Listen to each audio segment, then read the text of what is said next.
Imitating their founder, St. Ignatius Loyola, the Jesuits have always reached out to engage the world, not to escape it. And in our time and place, that vision of St. Ignatius still lives. John and Rose Mahoney have understood this, and like their Jesuit colleagues, they have engaged their world. I think one of the hallmarks of Jesuit spirituality is the phrase, men and women for others. And I think when you meet John and Rose, you realize that these are people who have enormous talent and are constantly on the lookout for how they can share that talent with others. It's really in their blood, who they are as people. They're in love with each other, in love with God, and they really want to share that with as many people as possible. While the world has changed dramatically since John began his education with the Jesuits at Xavier High School and at the College of the Holy Cross, the values and ideals of St. Ignatius and the Jesuits have not changed. The province is where Jesuits start. It's where they're trained. They go out from which to work, and they basically come home to retire. It's a reality for our lives, but for so many people. And John really understood that and really helped us to shape a plan that's pretty much still in place that really helps us find a way to be Jesuits in a whole new age. While John and Rose are very committed to the values they hold and in living them out in the world, they've never done that because it was about themselves or bringing attention to themselves. It was always for the sake of the mission and for the values and the concerns that they're committed to. John and Rose have committed themselves to the Jesuits, their works, their ways, and their structure. And in particular, they have become true colleagues and collaborators with the Jesuits of the New England province.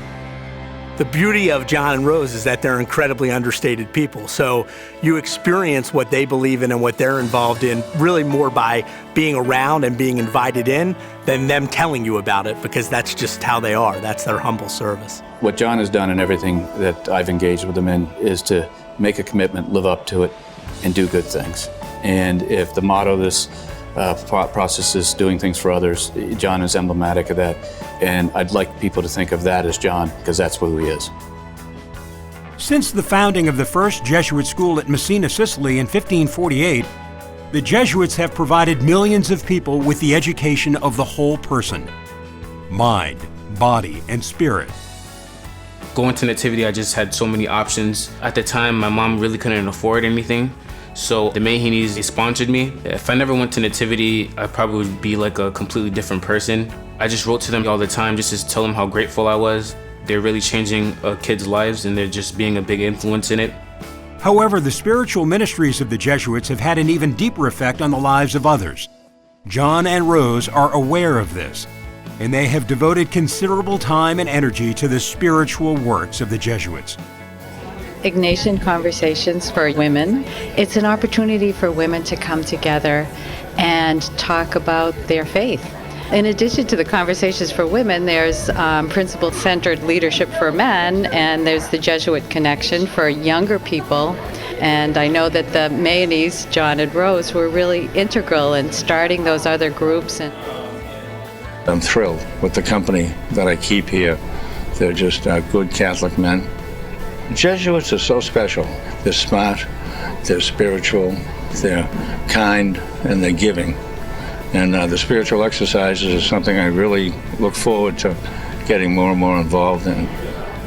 Part of what the Jesuit Connection is about is folks who have some connection and continuing that. What we're able to do is bring people together to have that conversation, to build those relationships and keep the fire going. For this reason, the Jesuits of the New England province are pleased to acknowledge John and Rose Mahoney as vital partners in our work, and to honor them with the 2013 Ad Majorem Dei Gloriam Award for the greater glory of God.